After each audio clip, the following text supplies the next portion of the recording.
Não, e eu também. Tô com dois. Só que já tô usando Slave já, né?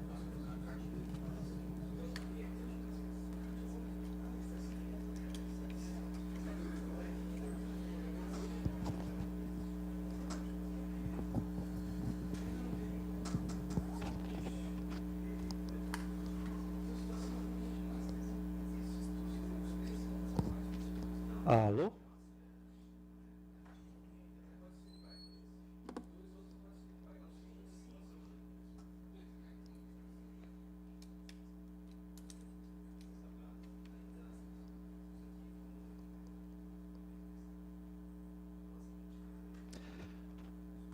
Bom, pessoal,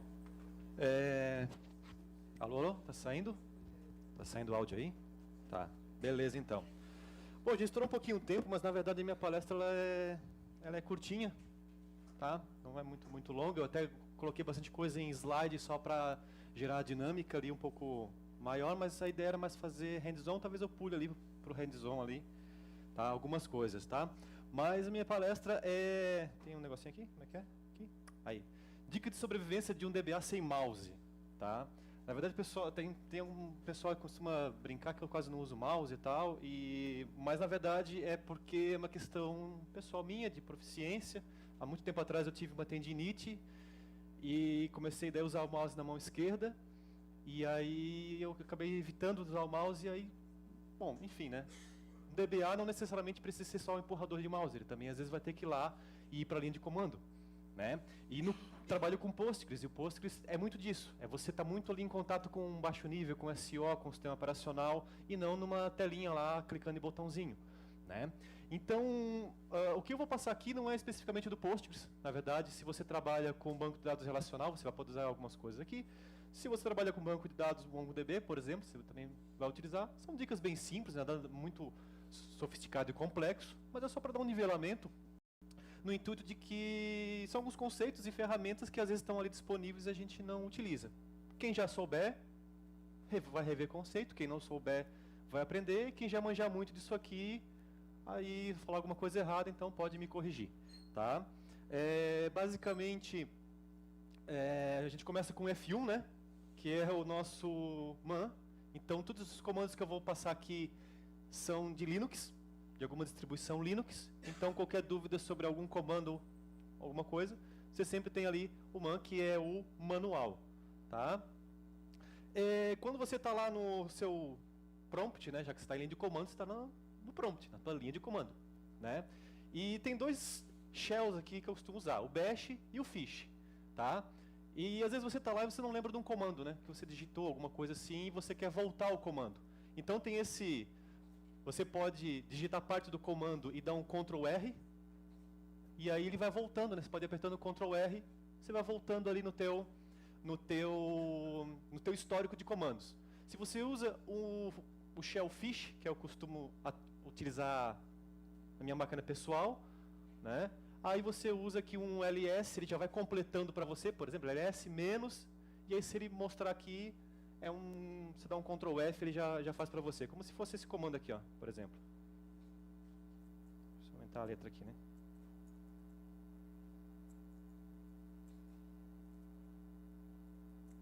Opa, dá para ler aí? Não consigo. Mas, por exemplo, né? Você dá eu vou digitando, aí ele já completa para mim, por exemplo, ls menos la ou xrand, por exemplo, eu dou um Ctrl F aqui, ele já completa. Né? No bash você usa um Ctrl R, ls, por exemplo, aperta Ctrl R. No fish você bota o ls e vai apertando para cima, tudo que tem ls ele vai mostrando. Então é só para dar uma agilidade e uma proficiência ali, né? Para quem não sabe. Tá? Pipe é nosso amigo. Tá? Pipe acho que é a invenção existente no mundo Unix melhor que existe, porque ela garante que você tenha pequenos programas que fazem algo muito bem específico, né? Por exemplo, aqui eu tenho um programa escrito em Python que é listatelefones.py, e aqui eu tenho filtra DDD48, que é escrito em Perl. Todo mundo está vivo ainda, ok? Então, aqui eu tenho o pipe que faz o quê? A saída desse comando vai para a entrada padrão desse comando aqui. Então, seguindo essa regra básica, que todo comando tem que ter uma entrada padrão e uma saída padrão, você consegue fazer uma comunicação entre pipes aqui. Tá? Quando a linha de comando ela é muito grande, você pode colocar um barra no final, assim, invertida. Acho que esse é invertida, né? Eu nunca sei. Né? Então, a mesma coisa, lista telefones.py, barra nananana, esse comando vai gerar uma saída padrão. Aí eu coloco um pipe, não quero escrever aqui uma tripona, até porque não ia caber no slide, e não coube, por isso que eu tive que fazer isso. E aí eu coloco um barra invertida. Dica, não pode ter nada aqui depois, tá? Se tiver um espaço, aí você não vê o espaço que está ali, na verdade, né? Aí você pode ter erros de comando ali, quebrado ali, tá? E aí você pode fazer, é um pipe, continua sendo uma única linha de comando. Ela só está por questão de legibilidade em 3 linhas, tá? Outra coisa também é que por conta desse pipe, daí muita gente superestima o uso do pipe, né? E acaba fazendo coisas desse tipo aqui. cat/etc host, dá um pipe grep, meio que já é automático, né? O cara já começa fazendo cat no arquivo automático já, né? É igual entrar num diretório e dar 3 enter, né? Cada CD dá 3 enter lá dentro, não sei pra quê, né? Mas, enfim. Só que a maioria desses comandos aceita um arquivo como argumento. Então você não precisa digitar esse tanto de caracteres aqui a mais. Economiza, né? Economiza seus dedinhos ali, né? Faz um grep, passa lá o argumento e usa lá, /etc host. Tá? Né? Mas também tem muita gente que não sabe que às vezes você pode fazer uma entrada fake, né? Porque você não precisa dar um cat no arquivo, né? Às vezes um comando, por exemplo, esse comando sha1 aqui, ele não aceita um texto. Ele só aceita a entrada padrão. Então você pode escrever na entrada padrão com eco. Faz ali um eco ali, tal, e faz aqui. Por exemplo, estou dando um exemplo onde eu estou criando uma senha ali, fazendo um hash sha1 desse cara aqui, gerando esse númerozão, tá? E aqui tem uma dicasinha, tem esse comando tr aqui. Quem nunca viu esse comando tr aqui? Beleza. Esse comando tr é para transforma todos os caracteres de A a Z, minúsculo, para A a Z maiúsculo. Beleza? Quer saber mais sobre ele? Dá um man tr e aí tá lá, tá? Outra coisa, às vezes você está lá no servidor fazendo algum teste, alguma coisa, né, relacionada, por exemplo, a tempo de execução. A gente viu aqui de manhã ali alguns testes ali com o MongoDB, por exemplo, né? E aí, agora rodou mais rápido. Por que rodou mais rápido? Às vezes está rodando mais rápido porque está no cache.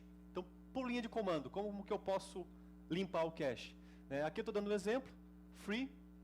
Estou vendo aqui que eu tenho buffers em cache aqui, tem alguma coisa, né? Já para poder limpar o cache eu preciso ser root. Então eu chamo lá o su- com a opção "-c". Se eu tentar executar isso com sudo echo 3 redirecionando para cá, não vai funcionar, porque isso aqui é um redirecionamento da saída do comando. Então se eu executar um sudo com esse redirecionamento aqui, tá? Primeiro ele vai dar um sudo echo 3, ou seja, vai virar root para dar um echo 3.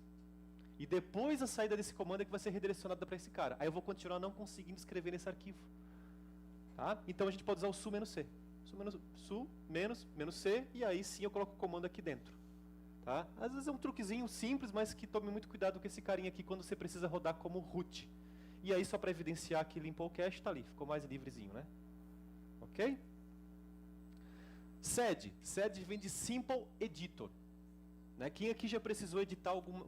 Quem aqui já precisou acessar um servidor no momento crítico de produção e não tinha o Vim para editar o arquivo?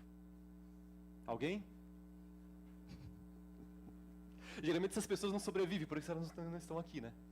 Tá? Bom, mas eu já precisei. E aí, como é que você faz, né? O sed, basicamente, você usa ali... uma das coisas que você pode fazer com ele é usar uma expressão regular, né? Às vezes é muito simples, né? Você tem uma só expressão regular onde você vai substituir aqui todas as ocorrências desse IP por este IP aqui, dentro desse arquivo. Tá? Nesse exemplo, o que eu estou fazendo? Eu poderia dar um cat no IPs, né? Mas a gente aprendeu que não precisa usar cat para tudo, né? Então eu passo o IP como argumento para o sed. Tem muita gente que faz o cat, tal. Mas não precisa, é só passar por argumento. E eu estou redirecionando para cá, para gerar um arquivo de backup, né? Ok? Depois eu copio esse cara para o origem, depois eu copio o backup para cá. Nem sei se deu certo isso aqui na verdade, né? Mas a ideia é fazer um arquivo temporário com essa mudança e depois copiar ele para o oficial, mas mantendo o oficial. Só que o sed aceita o "-i". Então ele já faz direto no arquivo. Então, em vez de você ser Nutella lá e usar o Vim, Vamos ser roots e vamos usar aqui o sed.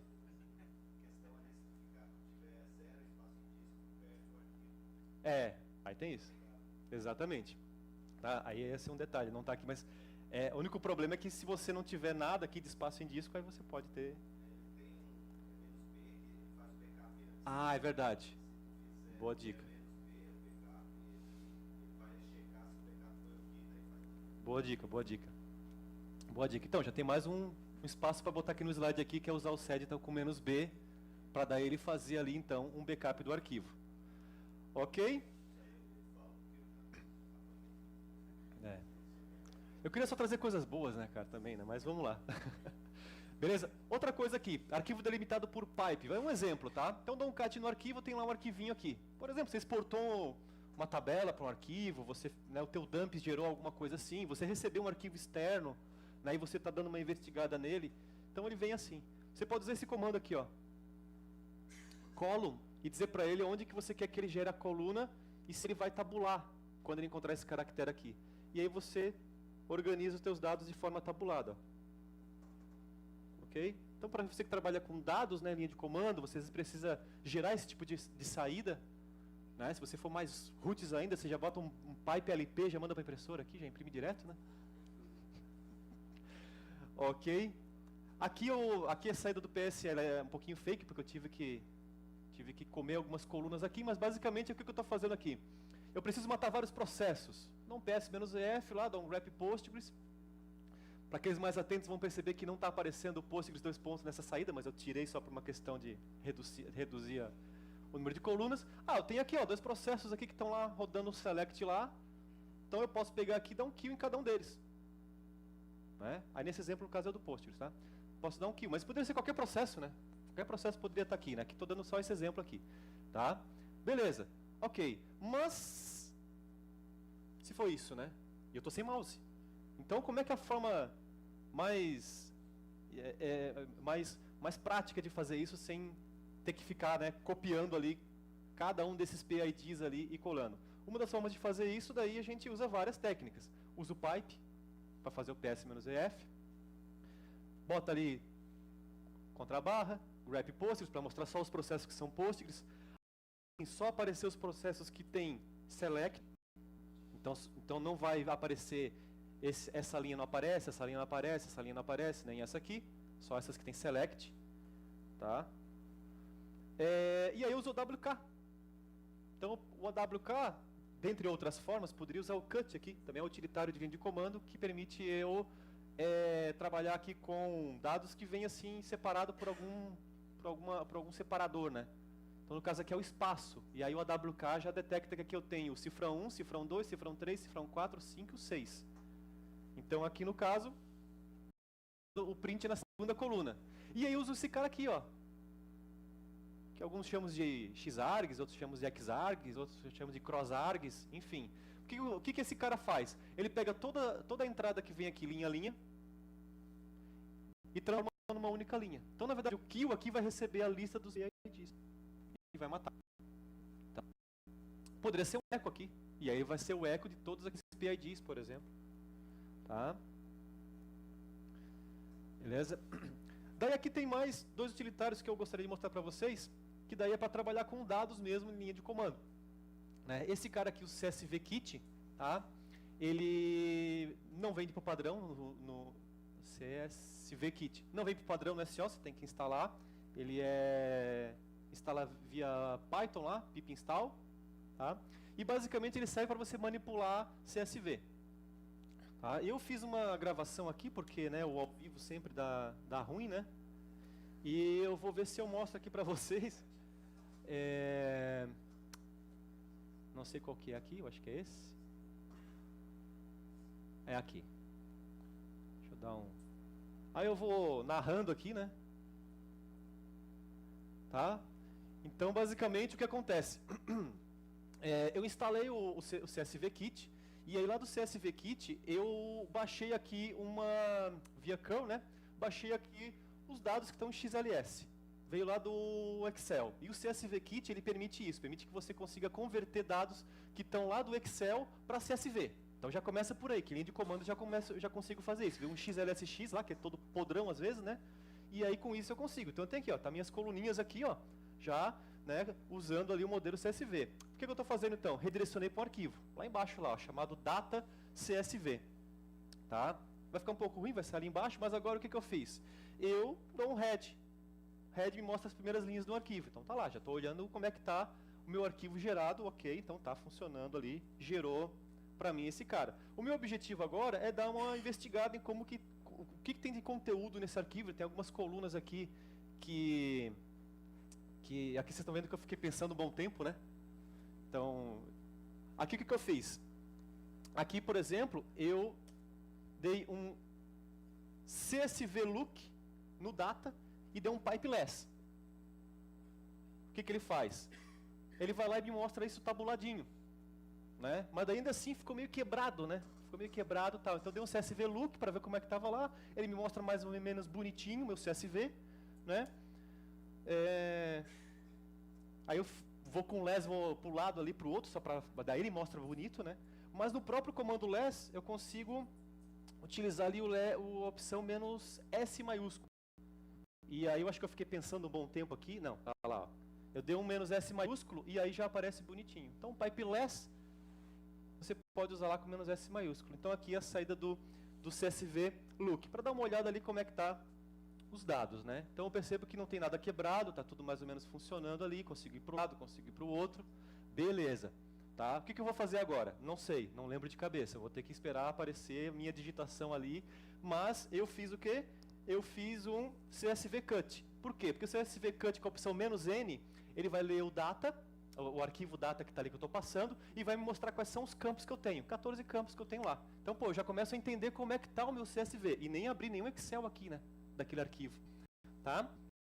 Então CSV cut é mais um utilitário que vem no pacotinho para isso. Então daí eu já investigo, pô, eu tenho ali quantidade, item name, UI, custo total, beleza. Nesse outro exemplo, o que eu faço aqui? Eu passo números de colunas, das colunas para o próprio CSV cut. Isso aqui está publicado, está gravado, depois vocês podem assistir com mais calma, tá?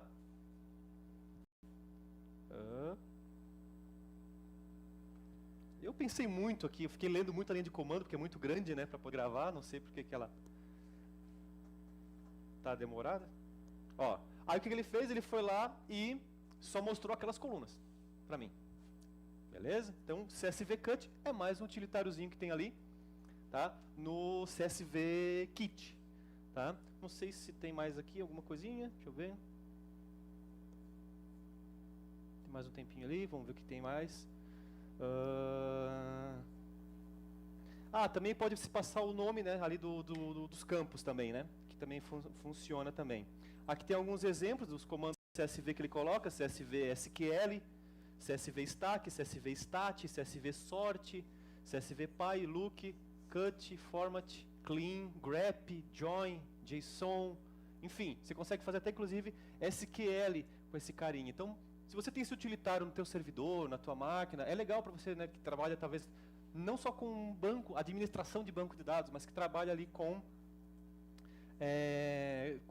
dados em geral, né, recebendo dados, tendo que importar, tendo que fazer algum tipo de análise para ver se, você precisa importar isso numa tabela temporária, né, enfim.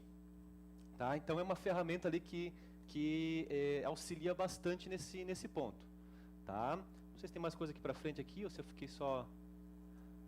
aqui, ó, eu dei um CSV cut, né, pegando ali os campos country, acquisition cost, ship date, lá do data CSV, e passei por um cara, via pipe, que é o CSV stat.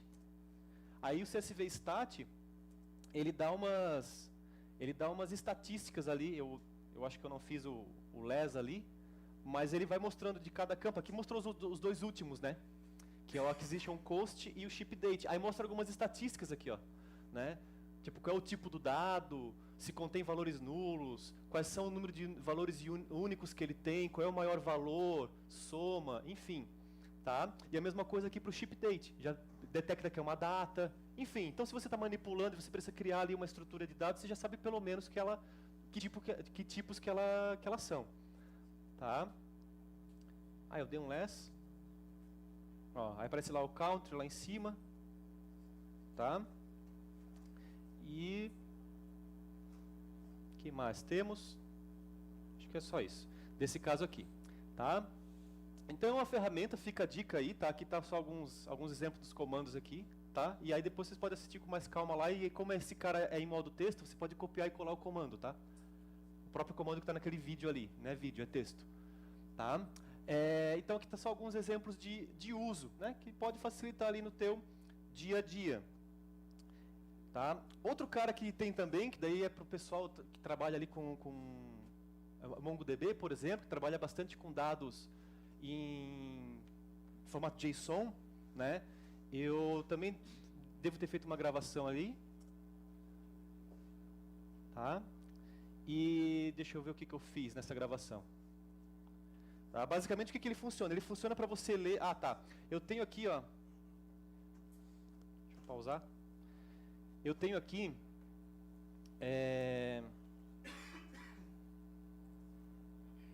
Eu tenho aqui um arquivo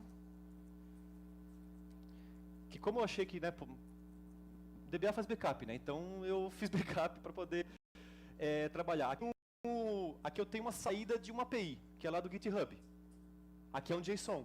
Fica ruim de ler, né, isso aqui, tá? E o JQ lá é justamente para isso, é para você conseguir navegar num JSON em linha de comando, tá? Então você consegue fazer coisas como, por exemplo, só o fato de você dar um pipe, chamar o GQ ali, o GQ, e fazer isso aqui, ó, ponto, ele já traz ali um carinho, um JSON embelezado, já é mais legível. Então você já percebe que ele tem um array de elementos dentro desse JSON aqui. E aí eu posso fazer uma navegabilidade, já que vem um array, desse array eu posso pegar só o primeiro elemento, por exemplo. E aí eu uso linha de comando também. Ó, peguei só o primeiro elemento. Aí desse primeiro elemento que veio, eu quero pegar todos os valores que são, sei lá, ali o committer ali, por exemplo. Aí eu posso vir aqui, ó, botar aqui espaço, ponto, committer. Ele tem uma linguagem própria, né? Opa. Exatamente. Aí tá ali, ó, do primeiro elemento daquele JSON só veio o committer, só veio aquele bloco committer. Beleza? Ah, do committer eu quero só o login dele. Então eu posso botar aqui ponto login. E aí veio lá, né, o Webflow, tá? Mas se eu tirar, por exemplo, aqui esse zero aqui e trazer todo mundo, aí ele já me traz aqui o login de todo mundo. Então, na verdade, ele tem uma linguagem própria, né, a qual você consegue navegar pelos elementos do JSON. Ele tem várias opções ali que você pode trabalhar, até de conversão e tal, né? Mas você pode, dessa saída, inclusive, gerar um outro JSON, né? Você pode gerar aqui um JSON, deve ser uso pipe aqui dentro. Você pode, assim, ó, por exemplo, username. Eu quero gerar um JSON username que vem ali desse cara.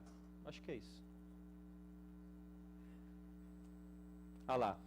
Daí Opa, ficou ruim, né? Deixa eu botar aqui pra cima. Aqui. Ó. Daí cada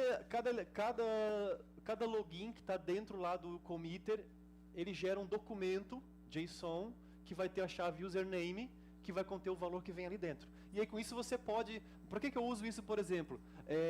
Quem aqui conhece Zabbix? O Zabbix é uma ferramenta de monitoramento e ele tem um esquema de autodescoberta.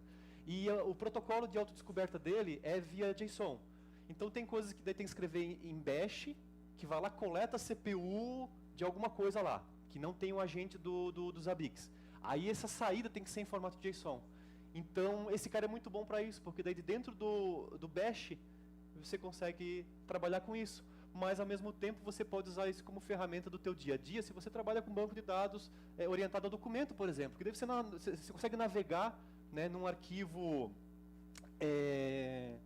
JSON, por exemplo, e entender, mesmo que ele venha naquele formato, né, aquele formato ali mais cru, né, que fica mais difícil às vezes de navegar aqui. Você podia usar até o curl ali, né, para puxar um arquivo direto da internet.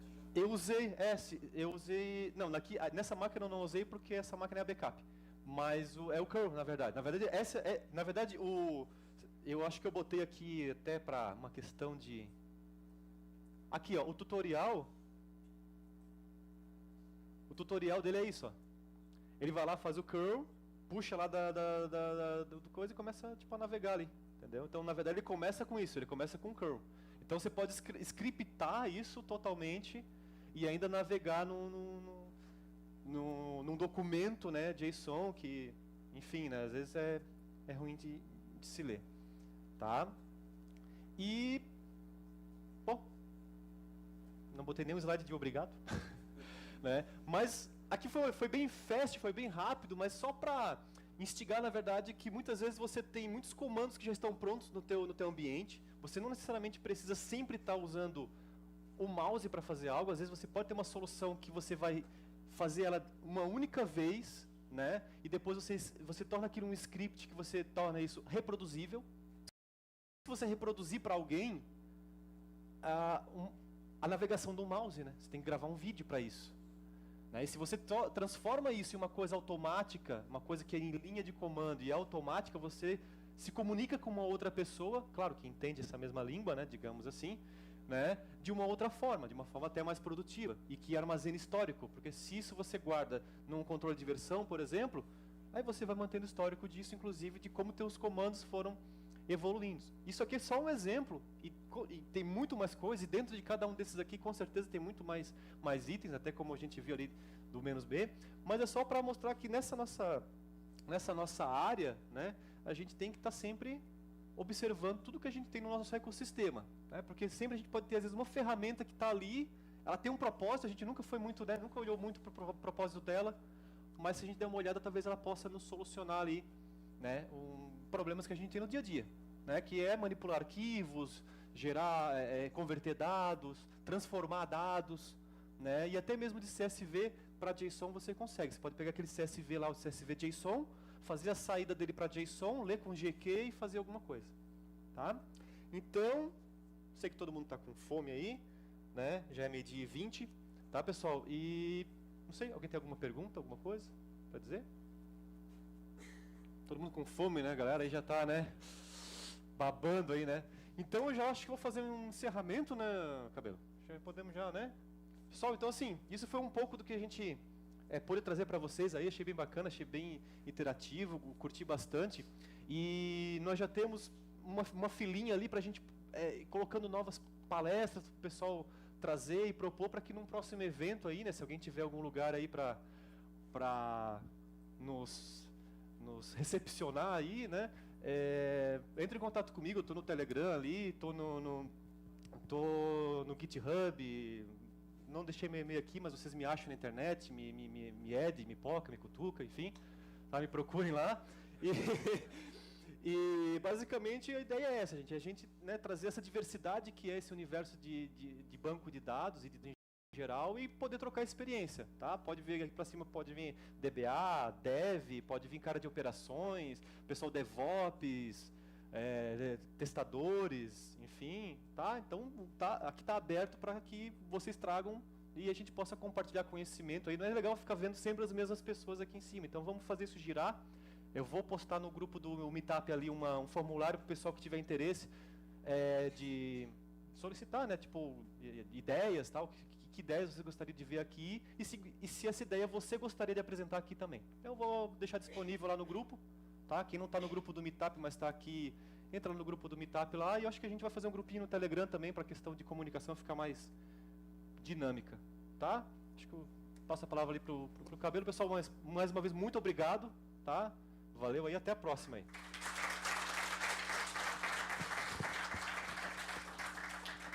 Então, pessoal, a Digitro tem aberto espaço aqui para que esses eventos ocorram, né? Eu não lembro se esse é o 6º ou 7º evento que ocorreu esse ano, né?